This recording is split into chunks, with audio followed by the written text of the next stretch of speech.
స్వయంగా నారా లోకేషే చెప్పిన, స్వయంగా నారా లోకేషే వెళ్ళిన నేతల తీరులో మార్పు రాదా? కావ్య కృష్ణారెడ్డి ఎవరైతే తెలుగుదేశం పార్టీ కావలి ఎమ్మెల్యే, అటుపక్క నుంచి నెల్లూరు నుంచి అక్కడి నుంచి వచ్చి మరి అక్కడ పోటీ చేసి గెలిచినటువంటి వ్యక్తి.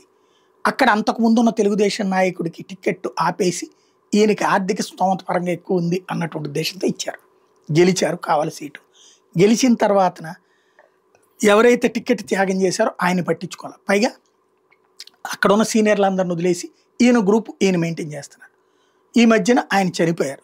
చనిపోతే వెళ్ళి కూడా పరామర్శించలేదని మొన్ననే లోకేష్ ఆగ్రహం వ్యక్తం చేశారని చూసాం. నిన్న లోకేష్ ఆయన పరామర్శకు వెళ్ళారు వాళ్ళ ఇంటికి, చనిపోయిన ఆయన ఇంటికి. అయితే కావ్య కృష్ణారెడ్డి లోకేష్ని రిసీవ్ చేసుకుని అక్కడికి మాత్రం వెళ్ళలేదు, ఇంటి దగ్గరికి మాత్రం. ఇప్పుడు కొలికపూడి వర్సెస్ కేసినేని చిన్ని చూసినా, ఉమా అఖిలప్రియ అక్కడ ఎంపీకి చూసినా, లేదంటే బైరెడ్డి శబరి ప్లస్ అక్కడ ఎమ్మెల్యేలకు చూసినా, ఇవన్నీ డిస్ప్యూట్స్ ఎందుకు వస్తున్నాయి? స్పష్టతనివ్వకపోవడం. అధిష్టానం ఒక స్పష్టత ఇవ్వాలి. ప్రతి ఎంపీ తన 7 అసెంబ్లీ నియోజకవర్గాల్లో తిరిగేటప్పుడు ఆ అసెంబ్లీ నియోజకవర్గ ఎమ్మెల్యేలతో కలుపుకు వెళ్ళి తీరాల్సిందే. ఇద్దరు కలిసి కూర్చోవాలి స్టేజ్ మీద.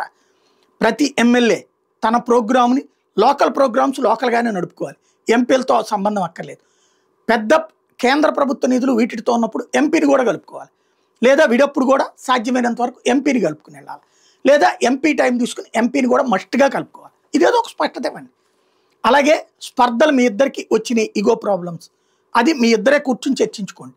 లేదు అంటే మేము ఒక్కొక్క పార్లమెంటు నియోజకవర్గానికి ఓ 3 పెద్ద మనుషుల్ని వేస్తాం, ఆ 3 పెద్ద మనుషులు డిసైడ్ చేసిన మాట వినండి, వాళ్ళు మాకు రిపోర్ట్ చేస్తారు. ఇట్లాంటి ఒక వ్యవస్థ ఏర్పాటు చేయకపోతే నోటికొచ్చిన ముద్ద వీళ్ళల్లో వీళ్ళ అహాల మధ్యన నలిగిపోయి నాశనం అయిపోతుంది.